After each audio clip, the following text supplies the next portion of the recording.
Quand tu t'en iras, un peu comme pour dire, quand tu t'en iras, que laisseras-tu à la postérité? Quand tu t'en iras est un récit autobiographique de Joseph Foundohou. Dans l'ouvrage, l'auteur se raconte et raconte. C'est l'histoire d'un cadre chevronné de l'administration publique qui a débuté sa carrière au bas de l'échelle, avec le BEPC, et a fini administrateur des impôts, presque au sommet de la hiérarchie.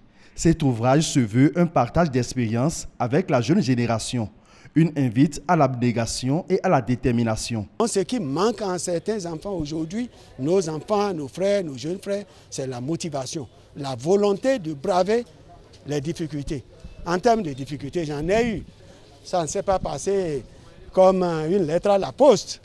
J'ai connu des moments difficiles, mais j'ai bravé ces moments-là et on est là aujourd'hui. Au cours de sa carrière, Joseph Foundohou a eu le mérite d'être nommé chef service passation des marchés publics au ministère de la Santé et a démissionné pour convenance personnelle. C'était en 2008. Pour l'auteur, la probité et l'intégrité sont des valeurs à cultiver. J'ai démissionné de mon poste à cause du dossier des 5 milliards. Dans le livre, tout est bien détaillé.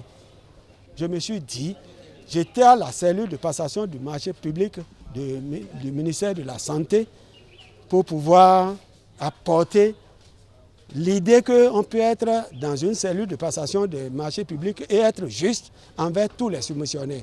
Le livre a été préfacé par Jean-Baptiste Elias. En Afrique en général, au Bénin en particulier, la plupart de ceux qui sont à un poste donné préfèrent jouir des avantages de ce poste, si bien que le mot démission est rare. Ce qu'on lui demandait de faire n'entrait pas dans l'éthique ni la morale, que l'exemple puisse également être répandu. L'ouvrage a été lancé à l'occasion de l'inauguration d'un laboratoire de recherche dédié aux arts et aux langues. Avec la présence de Quand tu t'en iras, dans les rayons des librairies et bibliothèques, Joseph Foundohou, actuellement à la retraite, signe son entrée dans l'univers des écrivains béninois.